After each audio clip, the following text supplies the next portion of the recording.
बात याद रखो, अपनी जिंदगी में 24 घंटे में आप 1 घंटे मंदिर जाते हैं और 1 घंटे में मंदिर को कितना शांति और पवित्र में बनाते हैं।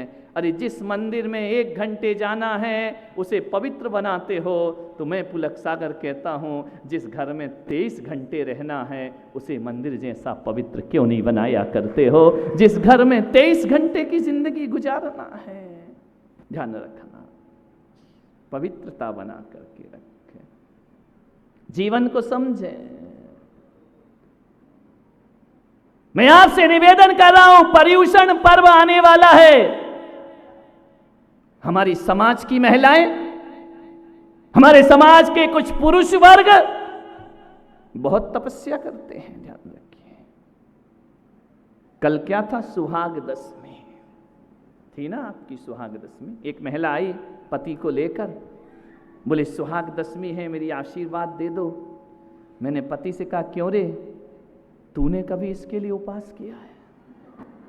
बोले नहीं, मैंने तो आज तक नहीं किया। मैंने कहा पगली तू क्यों कर रही है? ध्यान, मेरा पति सुखी रहे, मेरा पति जीवित रहे, मेरा पति दीर्घायु रहे, इनने आज तक नहीं किया ऐसा उपास। इतिहास में देख लो, किसी भी समाज में किसी पति ने पत्नी के लिए उपास नहीं किया है, पत्नियों ने जिंदगी भर पति के लिए उपास किया है, ध्यान रखिए।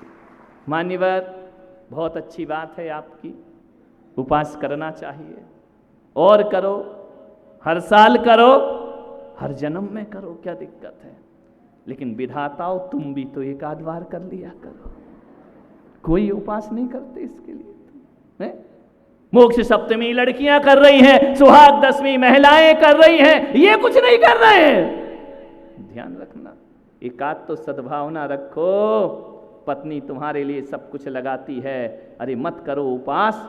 जब वो उपास करती है तो उसके लिए सद्भावना तो रख सकते हो ना, अपने हृदय में प्रेम तो रख सकते हो ना, उसके लिए 2 शब्द तो अच्छे बोल सकते हो ना उसके लिए। वो आया भी साथ में था, वो लाई होगी, वो आया नहीं होगा, मुझे मालूम, शकल से ही पता चल रहा था, जबरदस्ती उठा के लाई होगी, ध्यान रखना।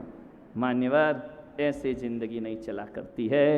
यदि पत्नी उपास करती है, यदि पति उसके सहयोग करता है, तो उसे भी उपास का पुण्य लगा करता है, ध्यान रखिए, उसकी सहायता करता है। आज उपास है, कोई बात नहीं, चाय मैं बना लूंगा।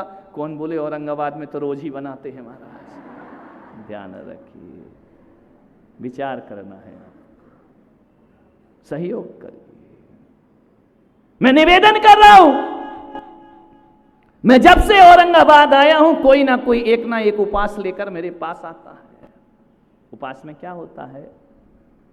भूख सहन करना पड़ती है ना, प्यास सहन करना पड़ती है। महिलाओं, मेरा आपसे निवेदन है, 24 घंटे भूख प्यास सहन कर लेती हो, 10-10 दिन भूख प्यास सहन कर लेती हो, 8-8 दिन भूख प्यास 28 में सहन कर लेती हो, 10 लक्षण में 10 दिन सहन कर लेती हो, 16 कारण के 16 दिन और महीने भर भूख प्यास सहन कर लेती हो, और आप सोचती हमने उपास किया है। मैं आपकी अनुमोदना करता हूँ, लेकिन एक निवेदन करता हूँ कि 8-8 दिन की भूख सहने वाली महिलाओं, क्या बात है कि 2 बात सहन नहीं होती है किसी की। मैं कहता हूँ कि भूख सहन करने का नाम उपास नहीं, किसी के 2 शब्द सहन कर लो, इससे बड़ा दुनिया में कोई उपास नहीं हुआ करता है। कोई किसी की सुनना नहीं चाहता है, कोई किसी का ऊंचा सुनना नहीं चाहता है। मेरा एक ही निवेदन है, 2 बार रोटी खा लेना, कोई बात नहीं। भूख सहन कर सको या ना कर सको, घर में किसी ने 2 शब्द बोल दिए तो उसको सहन करने की ताकत रखो। और इस बार का जो पर्युषण आपके यहाँ इस शहर में आए ना, तो हम भोजन त्याग का तो करेंगे ही, हमारा सामर्थ्य है तो, लेकिन एक बात ध्यान रखना, इस बार का पर्युषण ऐसा करना है कि आज हम 10 दिन तक क्रोध नहीं करेंगे, क्रोध का उपास करेंगे, हम अहंकार का उपास करेंगे, हम मायाचारी का उपास करेंगे, हम छल कपट का उपास करेंगे।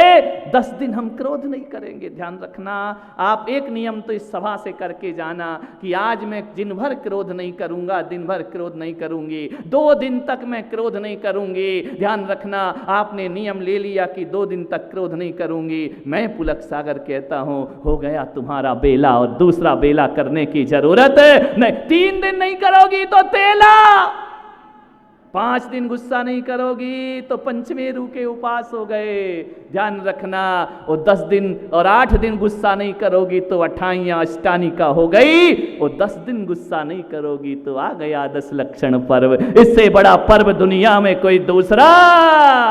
और 1 महीने गुस्सा नहीं करने का नियम ले लिया, 16 कारण के महीने भर के उपास हमारे हो गए। कितने मजे की बात है ना, खाते भी रहो और उपास का भी फल प्राप्त होता रहे। कितना आनंद की बात है। ध्यान रखना, रोटी खाना पाप नहीं है, लेकिन एक बात याद रखना, गुस्सा करना बहुत बड़ा पाप हुआ करता है। आदमी क्रोध का उपास करे, इस बात की 10 लक्षण ऐसी करना है। क्रोध का उपास करना है, ध्यान रखिए। अहंकार का उपास करना है, नाम का उपास करना है, ध्यान रखना। छल कपट का, आज मेरे छल कपट का त्याग है, ध्यान रखिए। आलू प्याज त्याग देते हो, खाना पीना छोड़ देते हो, क्रोध छोड़ो मेरे भाई। और एक बात याद रखना, जिस घर में एक आसन करते हैं, मैं उनकी बुराई नहीं करता हूं, अनुमोदना करता हूं, लेकिन एक बात याद रखना, जिस घर में क्रोध नहीं करते फिर उसे मंदिर जाने की जरूरत नहीं हुआ करती है मेरे भाई। उसका घर खुद मंदिर बन जाया करता है, उसका घर खुद तीर्थ बन जाया करता है। क्रोध मत करिए अपनी जिंदगी में, ध्यान रखिए, समझने का प्रयास करें। एक आदमी आया, बोले मुझसे क्रोध हो गया है, मैंने गुस्से में बहुत अपशब्द बोल दिए हैं, महाराज मैं क्या करूं। मैंने कहा एक काम कर, मैं लिख रहा था लेटर पैड पर, मैंने कुछ पेज के टुकड़े किए, पीस बनाए। पीछे सुनाई दे रहा है ना आवाज? ये भी सुनाई नहीं दे रहा है? आवाज तो करो मेरे भाई। नहीं, तुम तो ऐसे बैठे हो कि बिल्कुल शयनयान में बैठे हो। मैंने पेज के टुकड़े किए, उस आदमी से कहा कि जाओ इन टुकड़ों को शहर के चौराहे में रख कर के आओ। वह रख कर के आया। थोड़ी देर बाद मैंने कहा कि तू रख आया? बोले हाँ। मैंने कहा जाओ उन टुकड़ों को उठा के ले आ। वो गया, खाली हाथ लौटा। मैंने कहा कहाँ है कागज? बोले वहां तो एक कागज का टुकड़ा भी नहीं है। मैंने कहा कहाँ गया? बोले हवा का झोंका आया और कागज उड़ा के ले गया। तो मैंने कहा एक बात याद रख, चौराहे पर रखे कागज को दोबारा ढूंढना मुश्किल होता है, और मुंह से शब्द निकल गया उसको लौटाना बहुत मुश्किल हुआ करता है। एक बार जो कह दिया, एक बार ध्यान रख, ये मत सोचो कि हम किसी को अपशब्द बोल देंगे फिर माफी मांग लेंगे, कुछ नहीं होगा उस माफी से, ध्यान रखना। ये तो तुमने एक आसान सा तरीका सीख लिया है, कुछ बोल दो, आई एम सॉरी मुझसे गलती हो गई। रोज बोल रहे, रोज गलती कर रहे, रोज बोल रहे, रोज गुस्सा कर रहे हैं, इससे कुछ नहीं हुआ करता है। एक बच्चा था, उसने कहा महाराज मैं रोज माफी मांग लेता हूं। मैंने कहा इससे क्रोध मिट जाता है क्या? कभी नहीं मिटता है। मैंने कहा एक काम करना। बोले क्या? मैंने कहा जब भी तुझे क्रोध आए ना तो एक काम करना, अपने घर पे एक गत्ते का बोर्ड बनाना, और जब भी क्रोध आए उस बोर्ड में जाके एक कील ठोक देना। बोले ठीक है। एक दिन उसने 10 कील ठोकी, एक दिन 20 कील ठोकी, इतना गुस्सा आया। एक दिन 50 कील ठोकाया।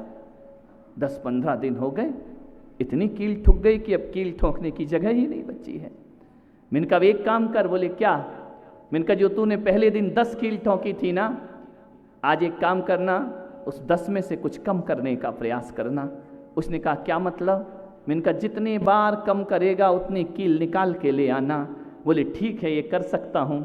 गया, कील निकाल कर आया। रोज रोज जाता, 2 कील लाता, कभी 3 कील लाता, कभी 4 कील निकाल के ले आता। एक दिन उसने पूरी कील निकाल दी।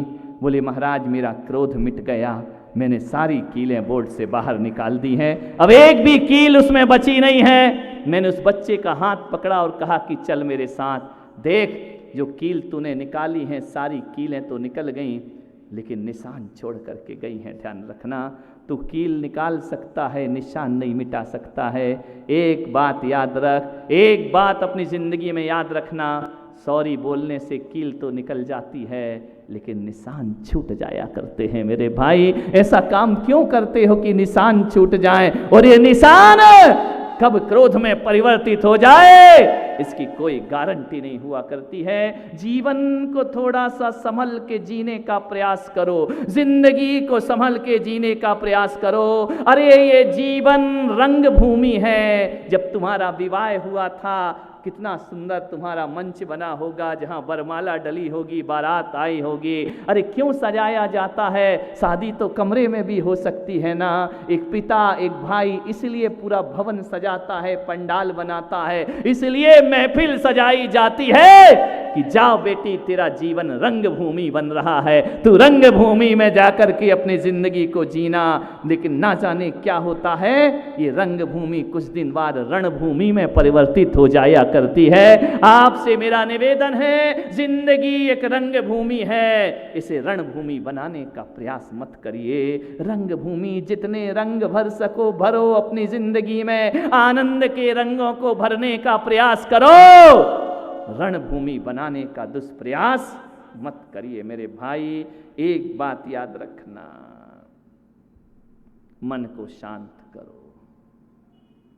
पहले के लोग संयुक्त परिवार में रहते थे, मालूम है? एक घर में 20-20, 50-50 लोग पहले रहा करते थे।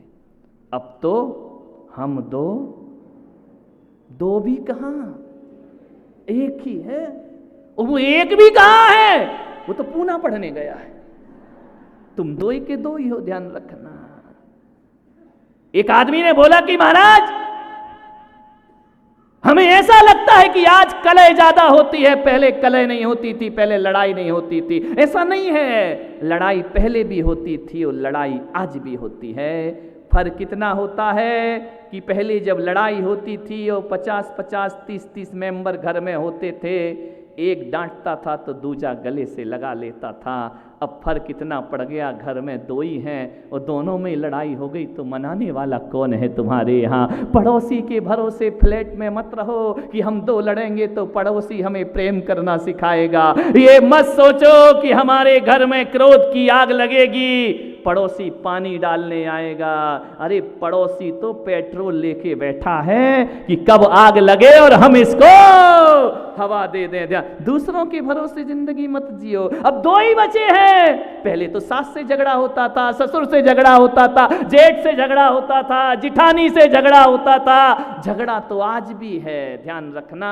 अब सास नहीं है किससे लड़े, जेठ नहीं है किससे लड़े, पति पत्नी आपस में लड़ते रहते हैं। और जिसका दुष्परिणाम ये हुआ कि आए दिनों शादियों से ज्यादा तलाक के केस अदालतों में आ रहे हैं। ध्यान रखना, अब कोई संभालने वाला हमें नहीं बचा है, अब कोई हमें बचाने वाला नहीं बचा इस दुनिया में। कौन है जो गले लगाएगा हमको? ये एकल परिवार जब से आए हैं तब से अशांति बढ़ गई है जीवन में। ध्यान रखना, साधन तो बहुत हो गए लेकिन मन में सुकून नहीं बचा है। पहले सुकून हुआ करता था, सब लोग मिल बैठकर एक थाली में भोजन कर लिया करते थे, एक साथ प्रेम से खा लिया करते थे। मैं मानता हूं कि पहले अलग अलग कमरे नहीं हुआ करते थे, लेकिन आज कमरे अलग हैं, कमरे ही अलग नहीं, आदमी के दिल भी अलग अलग हो गए हैं। ध्यान रखिए, आपसे निवेदन है, जितना संयुक्त परिवार की अवधारणा होगी, आज भी कुछ आदर्श परिवार हैं इस धरती पर जो 20-20 लोग एक रसोई घर में रहा करते हैं। ध्यान रखिए, उनके जीवन में आनंद है, सुकून है। ध्यान रखना आपको,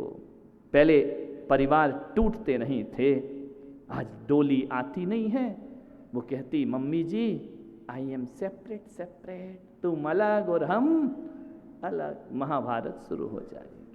ध्यान रखना, जिस घर में 20-25 लोग रहते हैं, 10-12 लोग रहते हैं ना, उस घर में लक्ष्मी नृत्य किया करती है। ध्यान रखना, और जिस घर में दुराभाव होता है, पति पत्नी का प्रेम नष्ट, पति से लड़ोगी तब शिकायत किससे करोगी जिंदगी में? पति तुमसे लड़ेगा तो शिकायत किससे करेगा अपनी जिंदगी में? पहले घर में झगड़े होते थे तो एक दूसरे को बता के मन हल्का हो जाया करता था। एक बात याद रखना, पहले कहा जाता था कि जहां 4 बर्तन होंगे वहां खटपट तो बोलो होगी ना।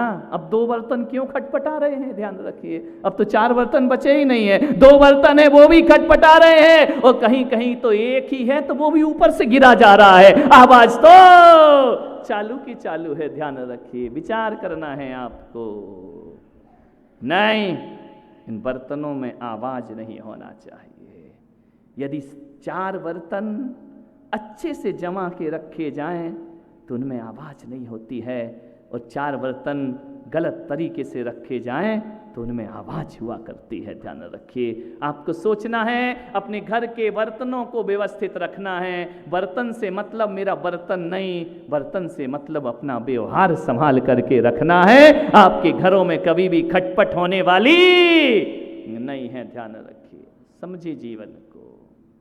यहाँ एक बहुत बड़े संत हुए, संत एकनाथ जी महाराज, बहुत नाम है उनका। वे गंगा स्नान करके आ रहे थे तो मालूम है किसी मनचले ने ऊपर से देखकर उन पर थूक दिया। जैसे ही थूका, संत ने ऊपर देखा, फिर गंगा स्नान करने को चले गए। दोबारा आया, फिर थूक दिया, संत फिर गंगा स्नान को चले गए।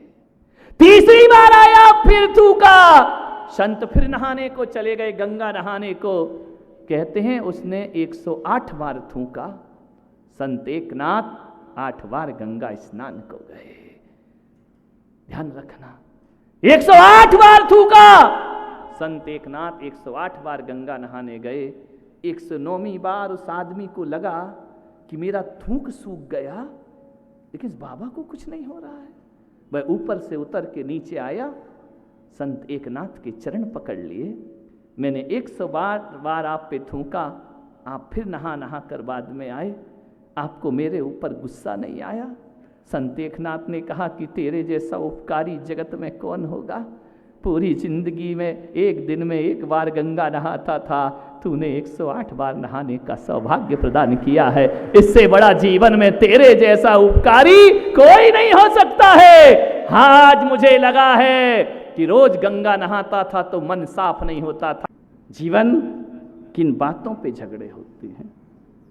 झगड़े 2 ही कारणों से होते हैं, या भूतकाल को लेकर या भविष्य को लेकर। भूतकाल को, तुमने मुझसे ये कहा था मैं देख लूंगा, तुमने मुझसे वो कहा था, तुमने मुझे अपमान किया था, तुमने मेरा ये किया था, तुमने मेरा वो किया था। बोलचाल बंद, बोलचाल बंद। ध्यान रखना, एक जगह में आहार करने को गया, 2 भाई आपस में बोलना बंद कर दिए। बोले झगड़ा हो गया। बोले क्यों? बोले भरी सभा में इसने मेरा अपमान किया था। मैंने कहा कितने साल हो गए? बोले 6 साल हो गए। मैंने कहा 6 साल हो गए? मैंने कहा एक काम कर, वो तारीख बता, किस तारीख को किया था? बोले तारीख तो महाराज याद नहीं। मैंने कहा वार बता, उस दिन कौन सा वार था? बोले वो भी याद नहीं। मैंने कहा ये बता, तिथि कौन सी थी? बोले वो भी याद नहीं। मैंने कहा पक्ष कौन सा था? बोले वो तो विपक्षी होगा, पक्ष कहाँ से होगा? तो मैंने कहा तुझे पक्ष याद नहीं, तिथि याद नहीं, वार याद नहीं, स्थान याद है? बोले हाँ स्थान तो याद है, राजा बाजार के मंदिर में इसने मेरा अपमान किया था। मैंने कहा क्या बोला था? उसने मेरी ऐसी बेइज्जती की थी, शब्द याद है। मैंने कहा एक काम कर, कैलेंडर उठा के ला। जैसे ही कैलेंडर लाया, मैंने कहा इसमें बता कौन सी तिथि है? बोले 6 साल पुराना कैलेंडर मेरे घर में कहाँ से होगा, वो तो रद्दी में बिक चुका है। अरे मैंने कहा पागल, जब 1 साल पुराना कैलेंडर घर में नहीं रखता तो 6 साल पुरानी बातें दिल में क्यों रखता है अपनी जिंदगी में?